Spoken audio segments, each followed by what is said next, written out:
Rain fell in soft streaks over the sleepy town as Eliza Ray, a quiet woman with torn shoes and a frayed notebook, walked through the school gates. Her steps were slow, uncertain. She had come not to teach, not yet, but to learn. She had signed up for the continuing education class weeks ago, hoping to finally earn the credential she'd never had a chance to get.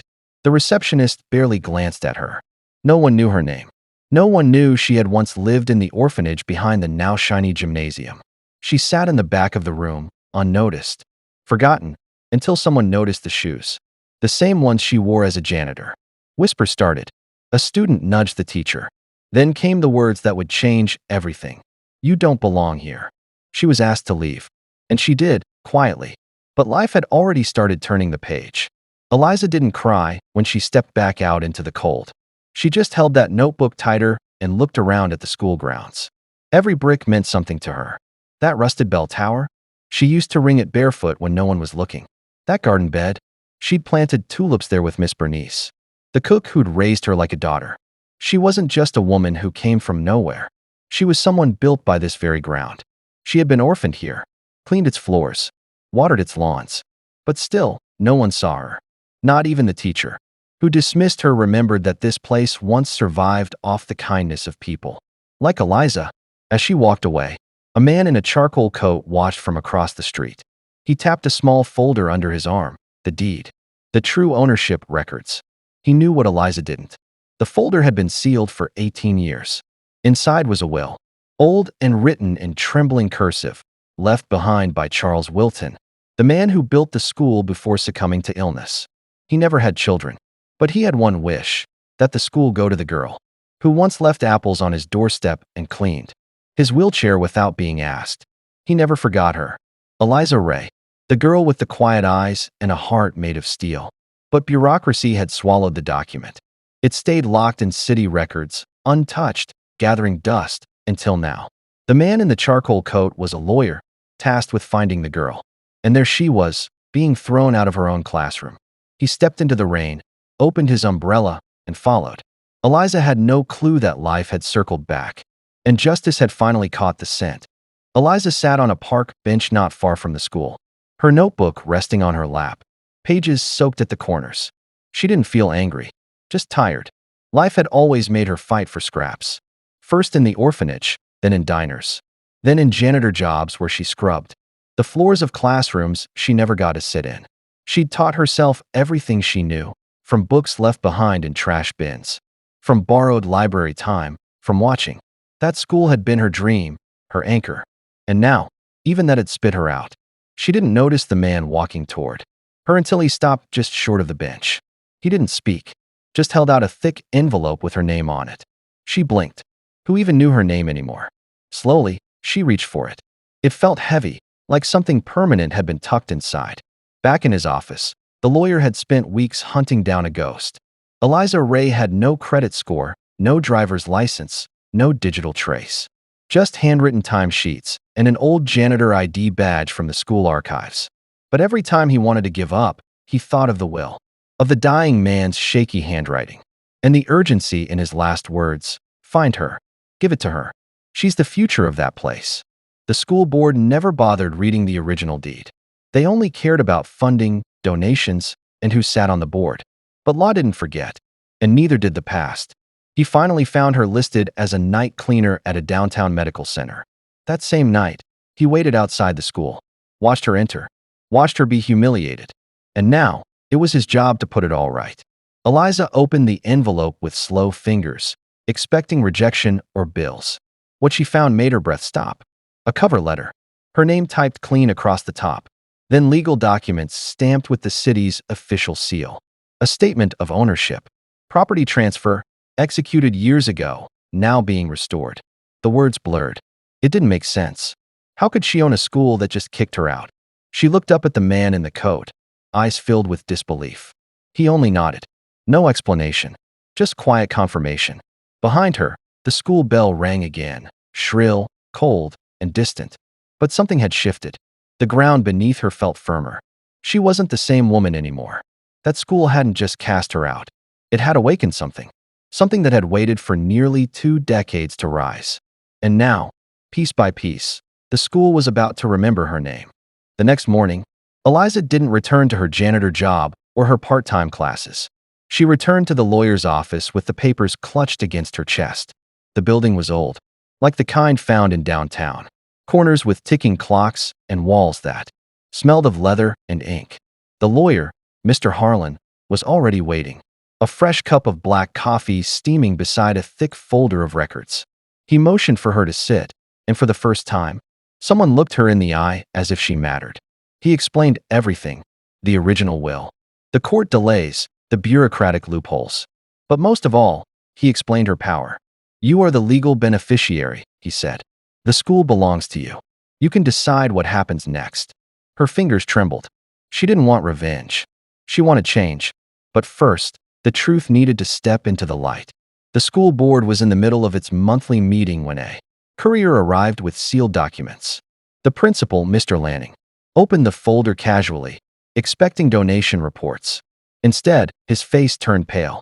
The vice principal leaned over to read, and then the room fell into silence. The deed was stamped with city authority. The ownership had changed hands 18 years ago, and while the board had continued operations, they had technically been leasing land and buildings they no longer controlled. That oversight had now caught up to them. One by one, the board members exchanged nervous glances. If the new owner chose to sue, they'd lose everything: tenure, pensions, reputation. Lanning broke the silence first. "Find her," he muttered. "We need to make this right," quietly. But it was already too late for quiet. The story had begun to leak. Justice was already knocking on their polished doors. Eliza didn't storm the school. She didn't need to. The story had already made it to the local news. A feature about a forgotten orphan girl turned surprise property owner.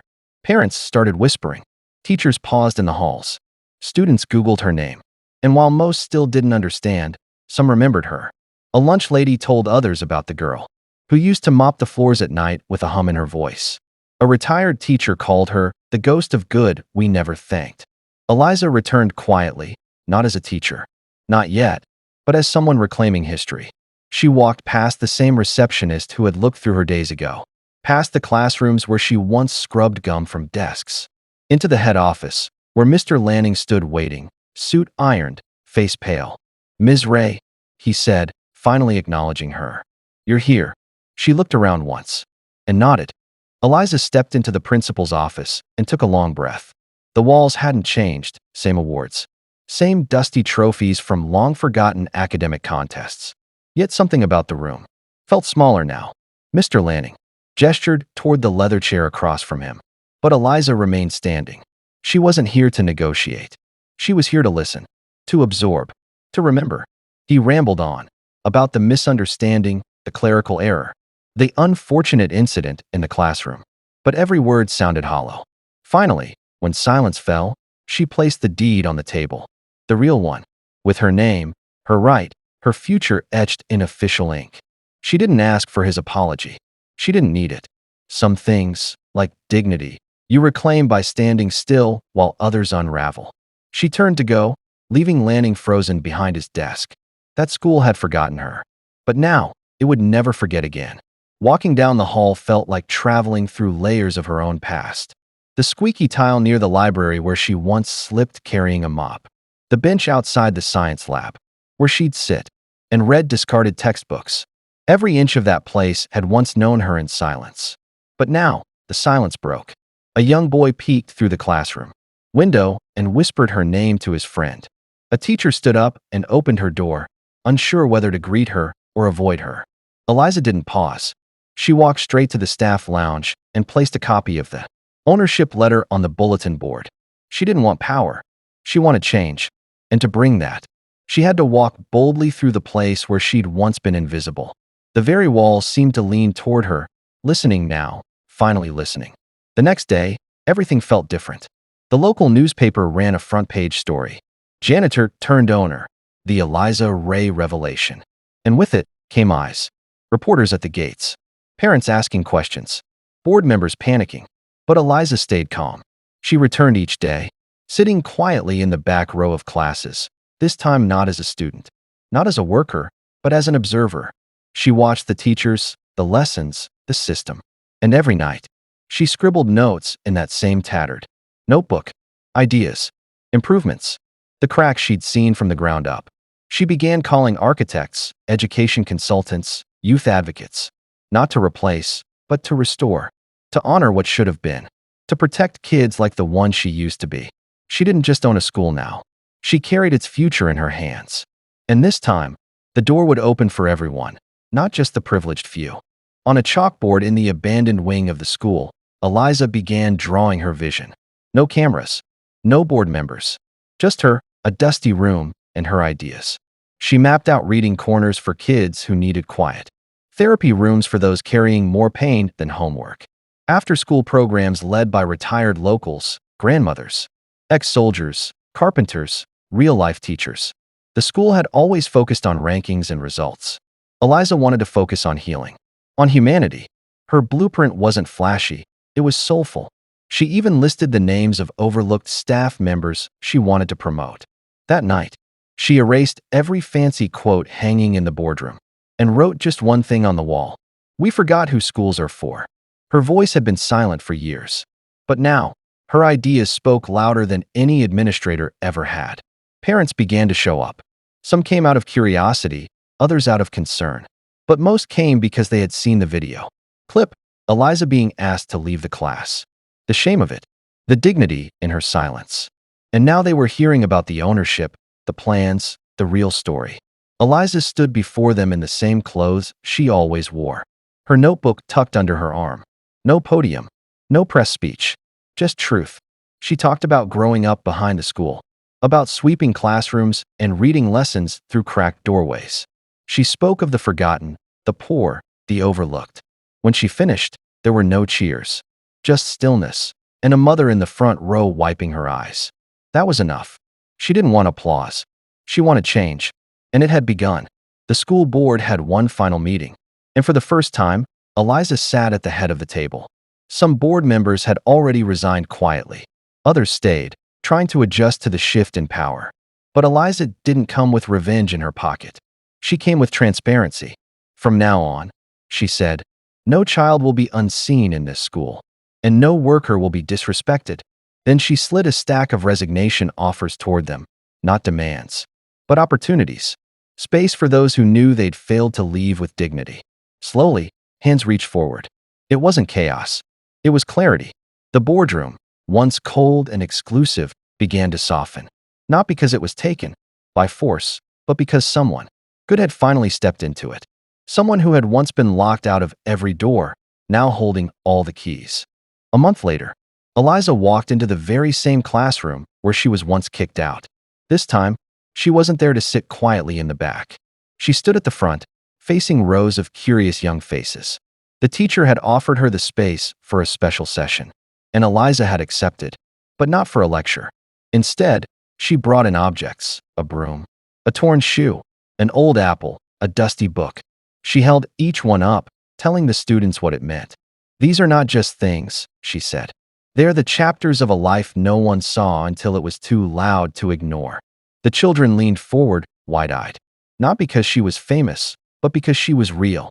And in that hour, Eliza taught the lesson she had waited. Her whole life to give, the one about quiet, strength, and invisible value. In the back of the room, a janitor leaned against the doorframe, arms crossed. She watched Eliza with a face that said everything: recognition, respect, even hope. When the class ended, Eliza walked over and placed the broom in the woman's hands with a soft smile. Keep this near you, she said. It's not just a tool. It's proof you see what others miss. That moment passed without applause, but it was the heartbeat of everything Eliza believed in. Later, she announced a new scholarship named after the school's cleaning staff, open to anyone who had ever worked in silence. That night, the staff lounge had flowers for the first time, not from a donor, but from Eliza Ray, who remembered every corner, every hallway, and every soul that had ever felt small within those walls.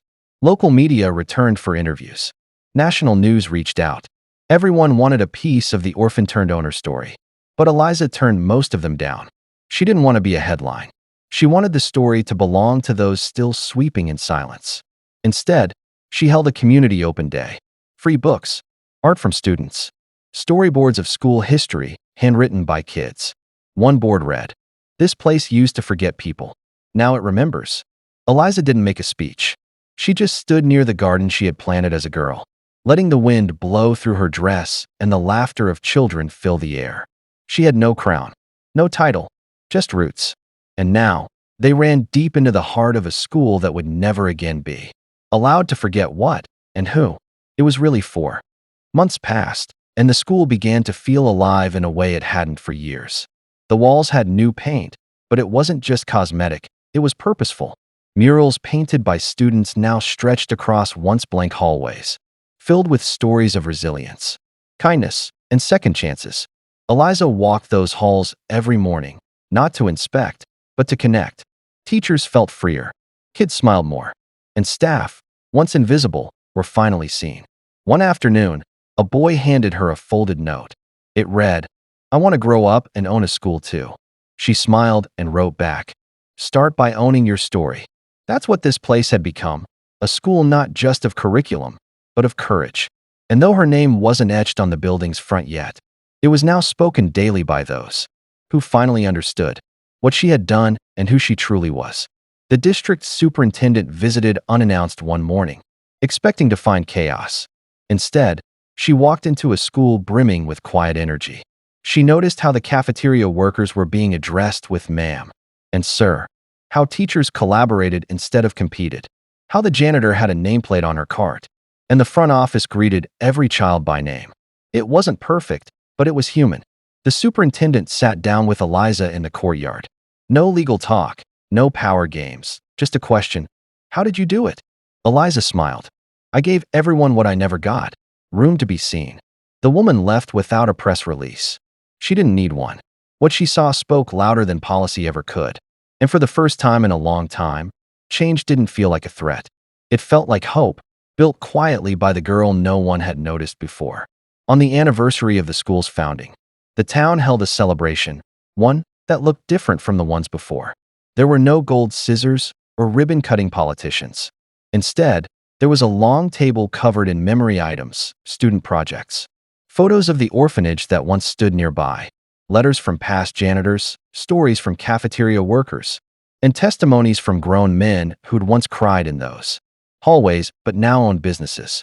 And in the center of it all was Eliza's original notebook, frayed, smudged, and filled with dreams. It rested in a glass box, open to a page that read, "We rise by lifting those no one else sees."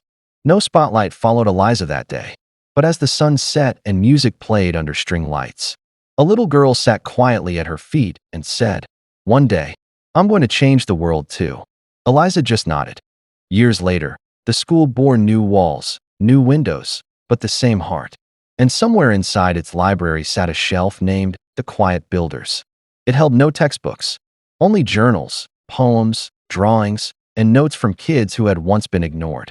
Eliza often visited in the early mornings, long before the first bell. She'd run, her fingers across those pages like she was tracing the heartbeat of every child she'd ever tried to protect. She never took a title beyond advisor. She didn't need it. Her legacy wasn't in plaques or policies.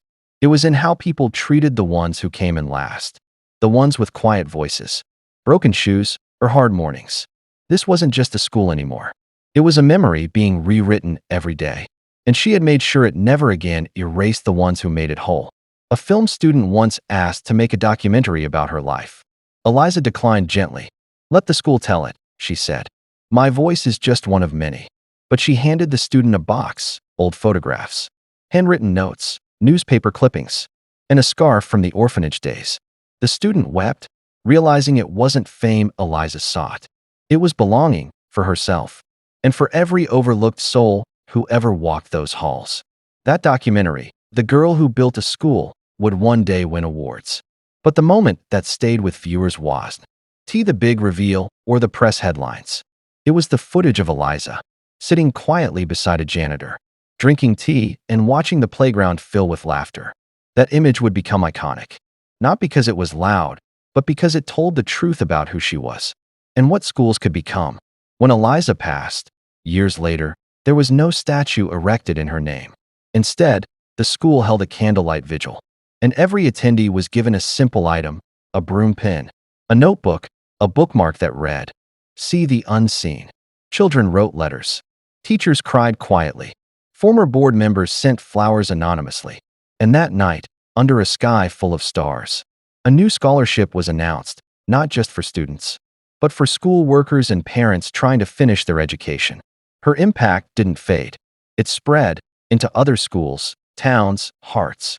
The school she once cleaned as a girl, and later reclaimed as a woman, stood taller because of her. The world had called her the orphaned teacher. But when the final bell rang in her name, everyone knew Eliza Ray hadn't just owned the school. She had taught it how to live.